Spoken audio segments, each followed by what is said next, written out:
We love playing at Old Trafford. Welcome back to Palace Mad Mason. Hello everybody, it's Mason here. Welcome back to the channel. I really thought after last week's defeat at home to Brentford that we would drop off a little bit, and slip back into the form that we had at the start of the season. But we're looking to turn things around much quicker. Full time at Old Trafford, Manchester United 0, Crystal Palace 2. Absolutely remarkable scoreline. Matches a remarkable performance. What Oliver Glasner is getting out of these players with the lack of squad, if you like, that he has, is brilliant. Absolutely brilliant. And full credit goes to him. I really doubted him with that lineup because I thought he said that Ebere Eze, before the game, is injured and won't play. Then he comes on for half an hour. I thought, what you doing when you've got an £18.5 million signing on the bench in Romain Esse? Who scored on his first touch in his last game. I really thought that it would be a sort of game where Glasner would get it wrong and United would steal the win. But no. Brilliant from Palace. Brilliant going forward. The fact we had double the expected goals than United, even though we only had a third of the possession, was amazing. And it shows that you don't need all the possession to win a game of football. All right, both goals were tap-ins. You can argue that, and I understand that, but the whole kind of build-up play, brilliant ball in from Eze. Lacroix, very unlucky with the header. He nearly scored against both Manchester clubs in his Crystal Palace career. But the ball crashed off the bar and came into the path of Jean-Philippe Mateta, who had a tap-in to make it 1-0. And, I thought Palace may have dropped off after that and invited United to have the equaliser. But in actual fact, they didn't have a chance after that, barely. And the breakaway goal for the second goal was brilliant. What a ball from Ismail Assar to set Daniel Munoz away. Good pass set up Mateta to make it 2-0. And that was ultimately game over. And Manchester United are not the team that we thought they'd be this season. And they're not good. They've had a history of, losing to teams like us this season who were predicted at the start of the season to finish mid-table, like your Bournemouth, your Brightons, your Nottingham Forest, and now we've gone to Old Trafford and caused a bit of an upset, really, to external fans. I want to talk about two players. First of all, he deserves it, Jean-Philippe Mateta. Now, if you'd have told me after we signed him 4 years ago that in 2025 that he would have the impact he's having and could finish chances like this and score this many goals for us in the season and how well he's been doing over the last couple of months and the end of last season, I wouldn't believe you. Fantastic from Jean-Philippe Mateta, I must say. And it's been brilliant from him. The chance has been provided with, finishing them off, not panicking, not making many mistakes. I've not really criticised Jean-Philippe Mateta this season a lot. And, that deserves a lot of credit for him. So brilliant. Also, Chris Richards. Now, I sort of made a mistake with Chris Richards last week because I said that he may be a bit of a squad player and he may, be a bit of deadwood at the end of the season alongside the likes of Joel Ward, Nathaniel Klein, Jeffrey Schlupp at the end of the season. But because the board seems sort of reluctant to get a centre-back, and I will come onto the window in a minute, he's had to step in and be the replacement. And today, bar Mateta was the best player on the pitch. And yeah, I'd give him a 9 or even a 10 out of 10 for how he dealt with Garnacho, especially in that first half when United were putting us under quite a bit of pressure. So Chris Richards was brilliant. What he needs to do now is be a bit more consistent. He needs to go to Doncaster if he gets selected to play and do that. He needs to do that against Everton, Fulham. That's if we don't sign another centre-back, by the way.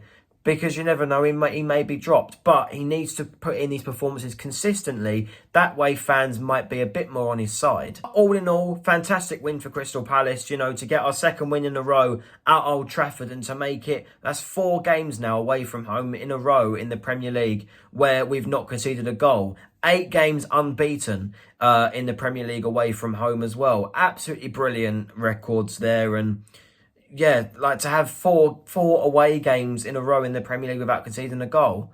All right, they've been against Leicester, who haven't had a good season. Manchester United equally, West Ham equally, you can argue, and Bournemouth. Bournemouth was good on Boxing Day, not conceding to them after conceding 5 of our own against Arsenal as well. So, brilliant defensive play, and I don't think they got enough credit today. So well done to them. However, the negative for me, the transfer window.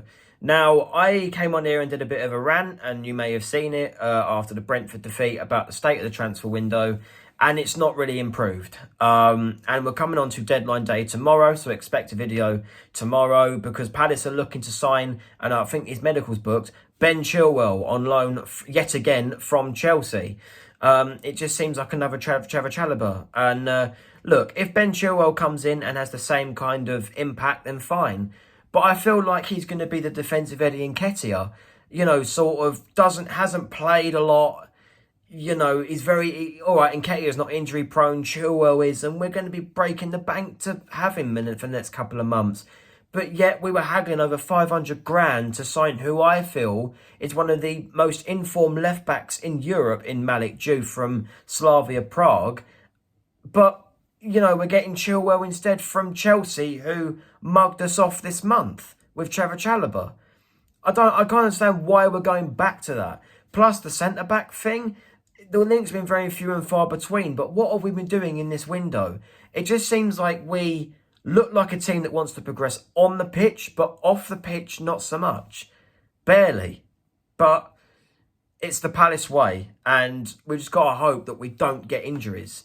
Because look, I don't even think one centre-back's enough now Chalobah's gone because, you know, all right, this backup centre-back may come in. If Richards gets injured, then we have to rely on Joel Ward and, you know, Rob Holding behind this new centre-back, whoever it may be. We still don't know. It's bad that we're going into deadline day and we don't know who we're linked with. And there's a guy from Juventus. I don't know. I really don't know. But we'll see what happens tomorrow. We'll see what unfolds. But I'll do a video announcing any arrivals, God forbid departures. And yeah, it was a great win for Palace today, don't get me wrong, and it puts us back up to 12th in the league, above United again, which is brilliant. 4 points behind Brighton, who are in the top half, and 1 point behind Brentford. We're back to where we were before the game against Brentford. If only our home form was as good as our away form. But yeah, it's a brilliant result, don't get me wrong, but it's just, you know, the transfer window is a bit underwhelming. And, you know, if we had a bit more ambitious owners, then I think us as fans would be totally happy with the situation at Crystal Palace. But I'm an ambitious fan. I want to try and push up there. And, you know, you see the likes of Bournemouth, Forest winning 7-0 against Brighton. That was funny yesterday. But, you know, you're seeing them and you're just looking at us. And, yeah. But anyway, I don't want to be too negative because we got the win today. Let's go to Doncaster in the FA Cup. Just get through that, get through to round 5, and then we can confirm 2 decent cup runs this season and hopefully push up the league because our next league game is against Everton. Sorry, I just really spit there. I just saw it literally go. Yeah, we got Everton. And that's our next league game on the 15th of February, and that's going to be a tough one with Everton having the new manager bounce under David Moyes. You know, that's going to be tough and we got to be resilient in that game. Fulham away is going to be a massive tester as well. But Man United 0, Palace 2, amazing. Amazing game, amazing scoreline, 3 points on the board. 3 points again away from home, ole. Get in there. Like, share, subscribe, and I'll see you guys tomorrow for a transfer window roundup. See you guys soon. It'll be a quite short video if we don't get anyone else.